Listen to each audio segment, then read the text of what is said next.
Olá! Hoje você vai ter o privilégio e a oportunidade de conversar com duas Vânias.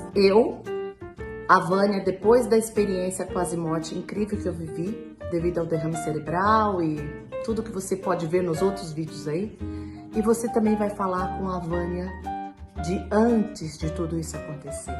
Nunca passei por nenhuma experiência espiritual, tô te falando como Vânia de 2014. O objetivo aqui é mostrar para você o quanto essa experiência quase morte me transformou.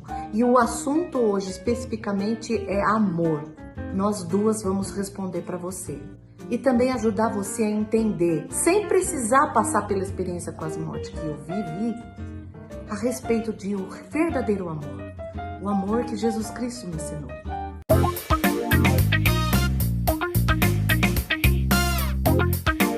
Amor para mim é uma coisa complicadinha de se entender hoje em dia, em 2014.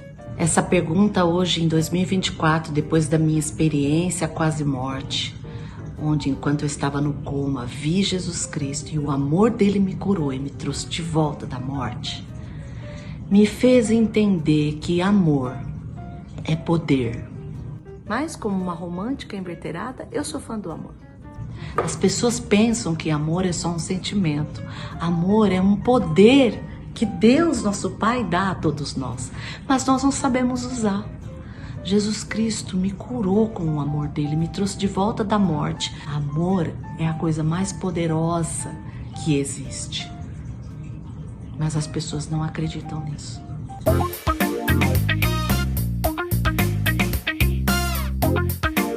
Eu me casei para ser feliz. Eu acho que o amor entre o marido e uma mulher pode me fazer feliz. O amor entre um homem e uma mulher não pode ser só entre eles dois para começar. Existe a necessidade de convidar Jesus Cristo para essa relação, para que esse relacionamento possa realmente crescer e possa perdurar. Porque quando se é jovem, apaixonado, com os hormônios à flor da pele, é muito fácil achar que você ama alguém. A gente confunde esses sentimentos e essas emoções.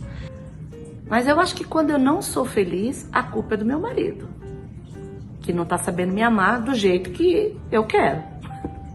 O grande desafio é amar, continuar amando o seu marido, sua mulher, mesmo depois que ela engordou, depois que ele ficou careca, que os hormônios já não estão mais fervendo como antes. Nós precisamos aprender, como marido e mulher, a amar de alma, não só fisicamente. Pode durar bastante, mas hoje em dia tá difícil. As pessoas não conseguem sobrepujar muitas coisas. O amor de Jesus Cristo me ensinou que amar o meu marido exige e envolve caridade. É isso mesmo que você ouviu. Caridade não é você ajudar uma instituição financeiramente. Caridade são sentimentos. Em Coríntios, Paulo descreve caridade como sentimentos que nós temos. E a caridade é sofredora, benigna, não se irrita facilmente, não busca seus próprios interesses em primeiro lugar, não pensa mal, tudo sofre, tudo crê, tudo espera, tudo suporta. Se você praticar isso no seu casamento, você vai conseguir realmente amar de verdade. É muito difícil viver uma relação a dois. Amor entre homem e mulher, marido e mulher, é muito difícil hoje em dia.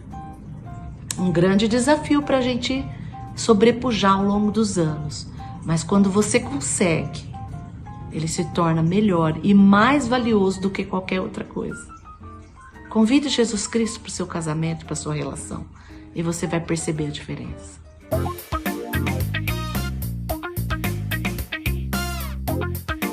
Bom, amar o próximo é um mandamento, né? Então eu tento amar todo mundo. Mas para mim é muito mais fácil amar algumas pessoas do que outras. Amar o próximo envolve você, acima de tudo, aceitar as pessoas como elas são. Porque para nós é muito fácil amar pessoas que têm todas as coisas em comum conosco. Nós precisamos aprender a amar as pessoas que pensam e agem e têm crenças diferentes, se comportam diferente de nós. Jesus Cristo amava os gregos, os judeus, os samaritanos. Nós temos que aprender a amar todos, independente da nossa religião, da nossa cor, das nossas crenças. Nós precisamos aceitar as pessoas como elas são, parar de querer mudar as pessoas, achar que o seu jeito é o melhor. Porque quando você acha que o seu jeito é o melhor, você não está amando o próximo, você está amando só você. Um grande desafio para todos nós. É muito difícil você amar alguém que não te ama e que pensa totalmente diferente de você, que age totalmente diferente de você e que não tem nada em comum com você. Eu não sei nem como que Jesus Cristo conseguiu amar todo mundo do jeito que ele amou. Perdoar, aceitar e ajudar as pessoas, independente de você ganhar alguma coisa com isso ou não. E aí, aquele mesmo lema que vale para o casamento, vale para o próximo, que é o seu vizinho, a pessoa com quem você trabalha, com quem você estuda, aquele parente que você não gosta muito. A caridade, ela nunca falha. Por quê? Porque amar com caridade é você aceitar as pessoas e amá-las como Cristo as amou. Ame as pessoas com caridade. Hoje eu fiz uma brincadeira com você para você conhecer a Vânia de antes e a Vânia de depois. Se você gostou da maneira como eu te expliquei, como eu encaro e vejo o amor antes e depois, coloca aqui comentário. Eu quero saber se você gosta dessa maneira, porque quero fazer outros assim. Quero falar muito mais em outros vídeos posteriores a respeito de diferenças que eu mesma tenho sobre diversos assuntos. Espero que eu tenha de alguma forma te ajudado com a experiência que eu vivi de quase morte, de como é para mim a vida agora, depois de tudo isso, principalmente o amor. E coloque também aqui como que eu encaro outras coisas que você queira ouvir. Obrigada pelo apoio.